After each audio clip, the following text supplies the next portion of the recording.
Friends, आज हम बात कर रहे हैं सुजलॉन एनर्जी की। सुजलॉन एनर्जी के स्टॉक में आज 10% का अपर सर्किट लग गया और अब आप देखोगे तो पिछले 2-3 दिन से लगातार स्टॉक दौड़ रहा है और रिटेल इन्वेस्टर को एक तरह से देखें तो यहाँ पे फंसा दिया गया है।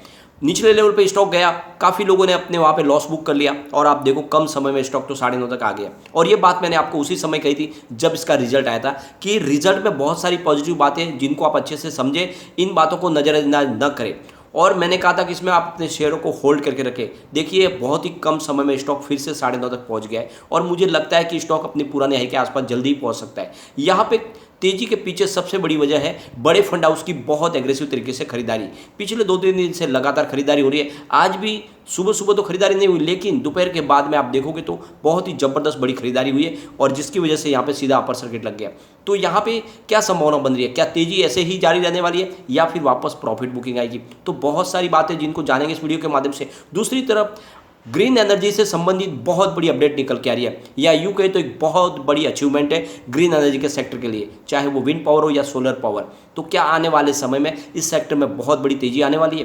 क्या ये स्टॉक आने वाले समय मल्टीबैगर बन सकते हैं? जिस तरह से हमारा जो टारगेट है 500 का, क्या वो बिल्कुल आ सकता है? तो सारी बातों को जानेंगे इस वीडियो के माध्यम से। और यहाँ पे बहुत सारे लोग हैं जो अभी भी डरे हुए हैं, उनको लगता है कि सुजलॉन एनर्जी से निकल जाना चाहिए। उनके लिए वीडियो देखना बहुत जरूरी है। अगर आप पूरा वीडियो देखोगे तो अच्छे से समझ जाओगे कि ये स्टॉक में आपको बने रहना है। लेकिन फ्रेंड, उससे पहले अगर आप पहली बार हमारे चैनल पे आए तो चैनल को सब्सक्राइब कर दीजिए, एक बेल आइकॉन दबा दीजिए ताकि जब भी नया वीडियो बने पहला नोटिफिकेशन आपको मिले। वीडियो पसंद आए तो लाइक शेयर जरूर कीजिए। चलो फ्रेंड्स, वीडियो स्टार्ट करते हैं। मैं हूँ आपका दोस्त एस बी दवे और हमारे अपने चैनल ऑनलाइन कमाई में आपका बहुत बहुत स्वागत है। फ्रेंड्स, सबसे पहले कारोबार को डिस्कस कर लेते हैं। अगर आप देखोगे तो आज बाजार में दबाव था, बाजार में गिरावट हुई, उसके बावजूद भी सुजलॉन एनर्जी के स्टॉक में हमें तेजी देखने को मिली। शुरुआत हुई सुबह 8.90 की है और इसका लो बना 8.75 का, हाई 9.40 का, यानी 10% का अपर सर्किट लगा। तो स्टॉक बहुत जल्दी तेजी से ऊपर आया। अब आप देखोगे तो 27 मई को जब इसका रिजल्ट आया उसके बाद में सोमवार के दिन ये लगभग 7.5 तक जाके आए लो में। अब वहाँ से लगभग 2 रुपये की काफ़ी अच्छी तेजी बन चुकी है। कम समय में स्टॉक ऊपर तक आ गया। इसके वॉल्यूम को अगर हम देखें तो बीएससी में आज 2,18,37,000 का वॉल्यूम हुआ, सामने 1,07,22,000 की डिलीवरी उठाएगी। डिलीवरी का परसेंटेज 49.10%। बात अगर एनएससी की करें तो यहाँ पे 6,31,53,000 का वॉल्यूम हुआ, सामने 2,27,10,000 की डिलीवरी उठाएगी। डिलीवरी का परसेंटेज 35.96%। तो दोनों एक्सचेंज में भारी क्वांटिटी में कामकाज हुआ। यहाँ पे बाजार क्लोज होने के बाद यहाँ पे करीब 48,81,000 बायर खड़े थे शेयर खरीदने के लिए। इसका मतलब सर्किट खुलने की संभावना नहीं थी। अब यहाँ पे इसके वॉल्यूम को एनालिसिस कर, पिछले एक महीने पहले इसका 5 करोड़ रुपीज़ का वॉल्यूम था, 1 वीक पहले 9 करोड़ रुपीज़ का वॉल्यूम हुआ, कल 16 करोड़ रुपीज़ का वॉल्यूम था। बहुत ही भारी और काफ़ी बड़ी खरीदारी भी हुई। आज भी बहुत ही शानदार, यानी 10 करोड़ रुपीज़ का वॉल्यूम हुआ और ये वॉल्यूम बढ़ने के पीछे वजह है बड़े फंड हाउस की बहुत बड़ी खरीदारी। और ये बात मैं आपको लगातार कह रहा था कि यहाँ पे बड़े फंड हाउस ने खरीदारी शुरू कर दी है और इसी वजह से स्टॉक यहाँ पे नहीं रुकने वाला। ऐसे स्टॉक में आपको शॉर्ट टर्म का नजरिया रखना ही नहीं चाहिए, आपको सिर्फ लॉन्ग टर्म के लिए ही इन्वेस्टमेंट करना चाहिए ताकि आने वाले समय आपको बहुत ही शानदार रिटर्न मिल सके। यहाँ पे अगर आप देखोगे तो पूरे बाजार में वॉल्यूम के मामले में नंबर 3 पे था, यानी बहुत ही जबरदस्त लोगों का रुझान स्टॉक की तरफ फिर से लौट आया है। अब यहाँ पे जो बड़ी बड़ी डील हुई वो हुई है लगभग आप देखोगे तो 2:30 बजे के बाद में, यानी बाजार क्लोज होते होते बड़ी बड़ी डील हुई है।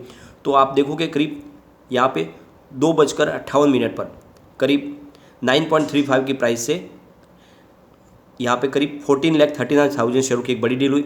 उसके बाद आप देखो तो 2:59 पर 9.35 की प्राइस से ही 12,26,000 शेयरों की एक बड़ी डील हुई।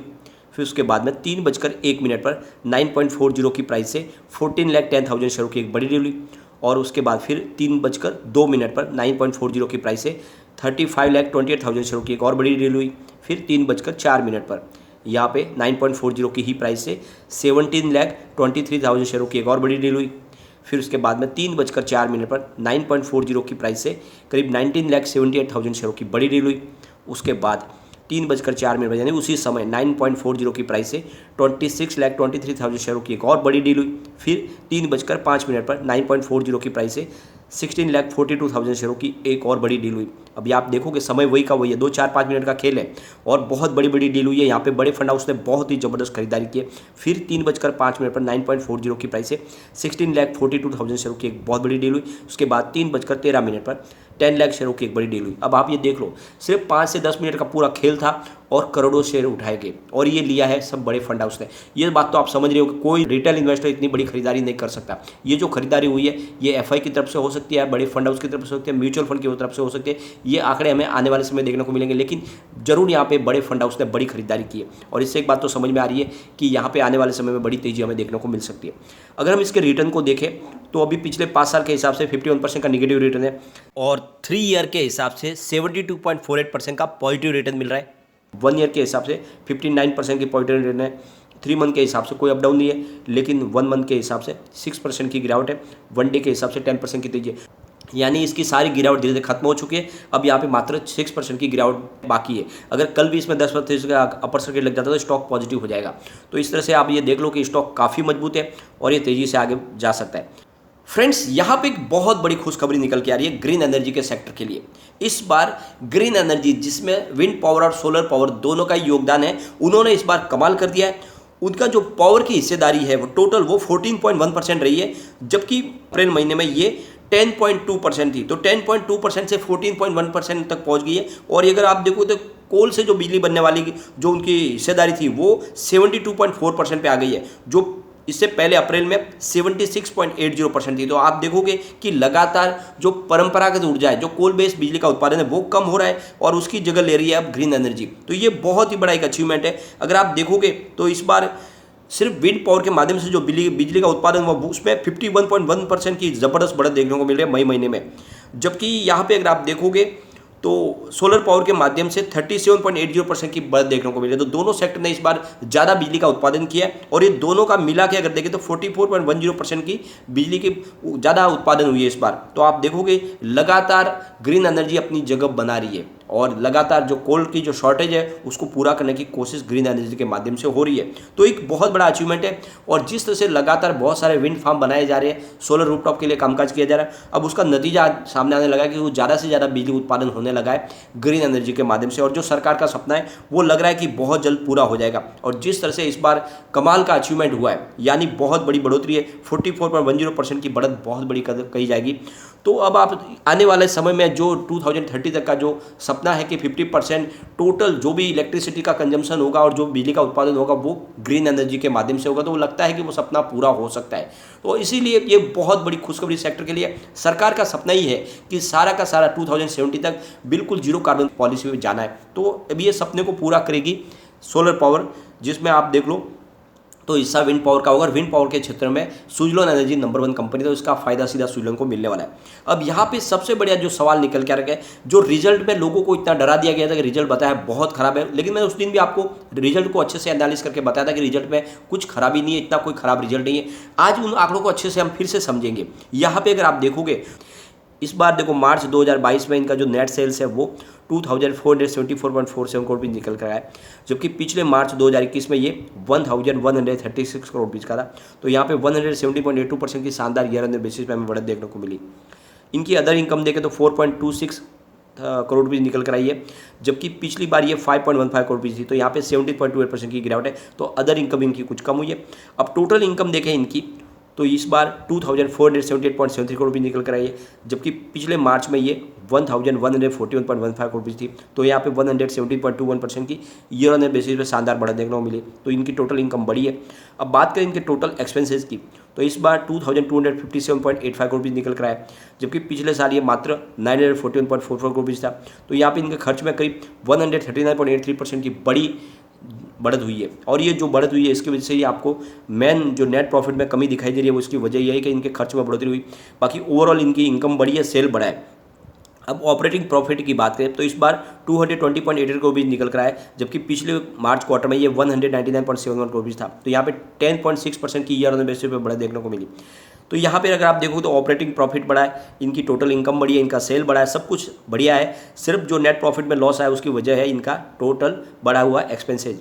अब यहाँ पे नेट प्रॉफिट मार्जिन इनका 192.92 को भी निकल माइनस में आया, जो पिछली बार 60.02 करोड़ रुपये था। तो यहाँ पे 221.43 करोड़ रुपीज़ का ईयर ऑन द बेसिस पे गिरावट देखने को मिली है। तो इसमें आप ये पूरे के पूरे आंकड़ों में आपको समझ में अच्छे से आ जाएगा कि इनका बिजनेस तो बड़ा है, इनकम भी बढ़ी है, लेकिन खर्च में बढ़ोतरी हुई है और उसके पीछे वजह है रॉ मटेरियल जो महंगा हुआ इस बार, और इस वजह से खर्च में बढ़ोतरी हुई है और उसी वजह से रिजल्ट में आपको जो निगेटिव आंकड़े दिखाई दे रहे हैं। लेकिन ओवरऑल कंपनी का प्रदर्शन जारी है। अगर ये इतना बड़ा खर्च नहीं होता तो कंपनी शानदार प्रॉफिट में होती। तो कंपनी का प्रदर्शन बहुत ही तेज़ी से आगे बढ़ रहा है। एक बार इसके पिवट लेवल को भी चेक कर लेते हैं। तो यहाँ से अगर गिरावट होती है तो 7.73 का फर्स्ट सपोर्ट है, ये सपोर्ट टूटेगा तो 6.92 तक स्टॉक जा सकता है। तीसरा सपोर्ट इसका 6.43 का, तो बड़ी गिरावट हुई तो 6.43 तक ये जा सकता है। लेकिन अगर पॉजिटिव माहौल बनेगा तो आप देखोगे 9.03 का फर्स्ट रेजिस्टेंस है, फिर 9.52 का सेकेंड रेजिस्टेंस है, और यहाँ पे अगर आप देखोगे तो स्टॉक बहुत ज़्यादा मजबूती के साथ आगे बढ़ते हुए बुलिश जोन में आ चुका, क्योंकि स्टॉक फिलहाल 9.40 पे आ चुका है, अभी 9.52 के सेकेंड रेजिस्टेंस के आसपास है, और तीसरा जो रेजिस्टेंस है वो है 10.33 का। तो बिल्कुल मुझे लगता है कि कल स्टॉक हमें 2 डिजिट में जाता हुआ दिखाई दे सकता है। तो काफ़ी मजबूती से स्टॉक आगे बढ़ रहा है, और ये बात मैंने आपको लगातार बोली थी कि सुजलॉन में आपको इन्वेस्टमेंट को बनाए रखना है। ये कंपनी वाकई मजबूत है और गवर्नमेंट की पूरी हेल्प मिल रही है कंपनी को। तो डरे नहीं और इन्वेस्टमेंट को बनाए रखें, लॉन्ग टर्म का नजरिया रखें। ये स्टॉक वाकई में कमाल करेगा। काफ़ी लोग कहते हैं कि सर ये 500 तक कैसे चला जाएगा, तो ये आपको ध्यान रखना है कि इसकी प्राइस 2008 में 400 के ऊपर थी, और अब आप देखो कि यहाँ पे जब कारोबार फिर से बढ़ने लगेगा तो कोई बड़ी बात नहीं कि इसका जो प्राइस है वो 400 या 500 को भी आराम से टच कर जाएगा। लेकिन फ्रेंड, कोई भी इन्वेस्टमेंट करने से पहले अपने फाइनेंशियल एडवाइजर से एक बार भी ले ले या अपना खुद का रिसर्च करें, क्योंकि मैंने वीडियो आपके एजुकेशनल पर्पज के लिए ही बनाया। वीडियो पसंद आए तो लाइक शेयर जरूर कीजिए और चैनल को सब्सक्राइब